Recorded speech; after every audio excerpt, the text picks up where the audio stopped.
Okay, so today we're going to show you how you can shop, how you can batch cook, so that you have one product that you can stretch out into several meals. And of course, we have our three chefs here. They're the pros. Jason Parsons in the house. Put it here. National Capra. And Randy Feltis. All owners.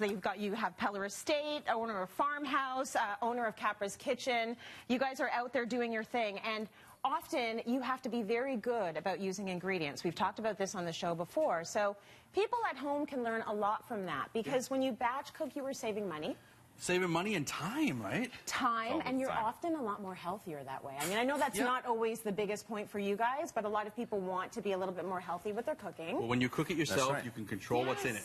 Yeah, absolutely. And that's important, right? So we're going to start with roasted squash. It's squash season, and this guy is one of the most flavorful things out there, and I think everybody looks at that and then goes, what do I do? You come out with a little paring knife or something, right? And then they see it on the counter and say, I'll just buy the one cooked, right? Right. It's not that bad. But what's great is you can do so many things with squash. Yes. Right? But what I want to show you with the batch cooking is to cook a large batch of this. But first off, how do you attack it?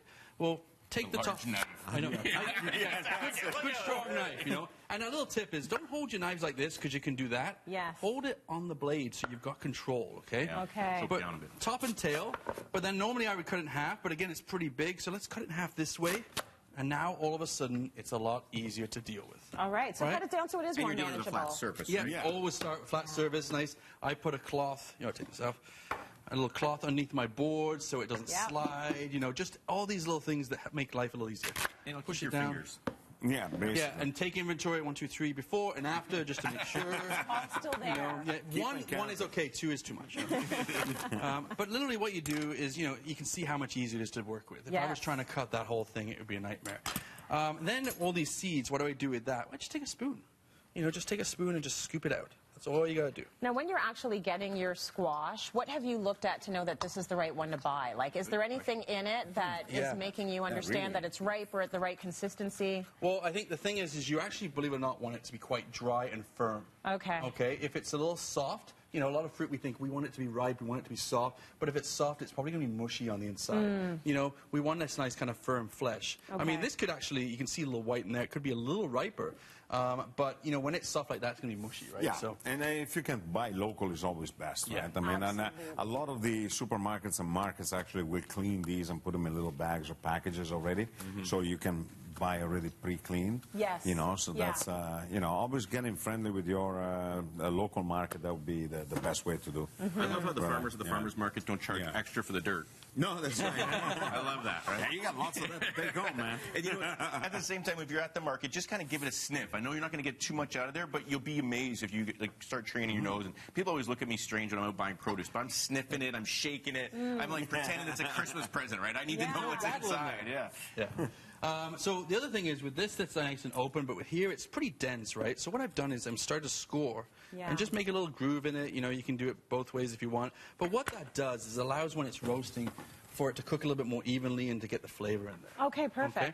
But now you've got your squash. This is where you can add pretty much what you want. Okay? Yeah. I actually, in the recipe, I had some soft butter, and so I mixed my butter and honey together.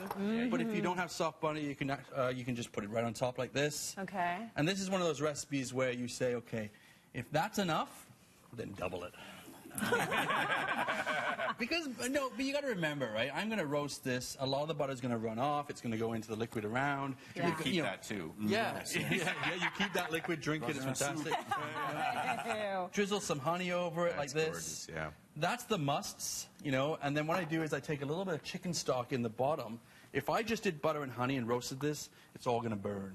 Okay. So if I put a little bit of liquid, and if you don't have chicken stock, you can put a little bit of water in the bottom. Yeah. But the idea is just to kind of, give it that layer so that everything doesn't burn on the bottom. And then this is where you get to play. So I've got a whole, you can add whatever flavors you want at this point. I've got lots of chopped herbs from my garden. So I've got rosemary, oregano, thyme. So it can be whatever you want. I got a little bit of garlic that you can either just slice down really thin if you want. And just sprinkle that over top. A little bit of nutmeg. So you can freestyle a little bit at this point. Yeah. Whatever you want. Whatever flavors you love. Nutmeg, sumac, clove, whatever you want. A little crunchy sea salt on there. But basically, that's all you do. Cover it with foil. pop it in the oven, let it slow roast, and then through the magic of television. Look at that. Very nice. Awesome. So you left that in there for a while.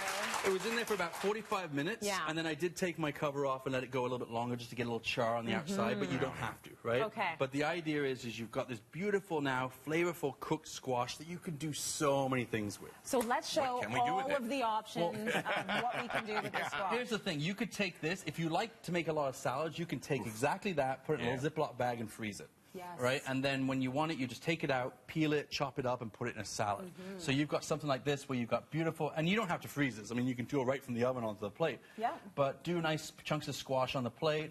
I just did a little bit of arugula, walnut, but a nice salad to go with that, right? Lovely.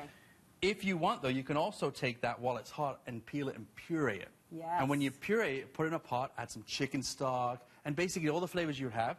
Butternut squash, hello, here we go. And I mean, you can actually have that pureed in the freezer, take it out, and make the butternut squash from that base. And that is a favorite this time of year. Yeah, right? so easy, you know. Every Never menu. gets old. And it's one of those things, too, when your wife invites a bunch of people over and doesn't tell you. You go in the Like, freezer. oh, I got this. I can put this in the blender. Well, think Away about we it. go. Out comes the squash, and that's it. So you've got, you know, chunky squash, then you've got pureed with stock and that to make thin it down to make a soup.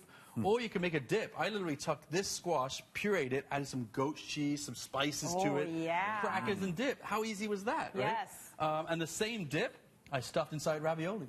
Oh, see, that's getting a little fancy. No, I love that as an idea. But you can make, you know, but if you want, you can just do little wonton wrap stuff in there, deep fry them, little canapé, right? Good idea. I also took my soup and I creamed it to make a nice cream sauce. Nice. And then the last thing I did, because it's all, you know, roasting off turkeys and pork and things like that, you want a side, you can take that veg, fork it down and fry it. And I just pan fried it, and you got a beautiful roasted squash on the side of your plate. So you got 6 different meals there. Good idea. I've never thought of doing Side that. order, Just What do you fry guys it. think of that? Good ideas, right?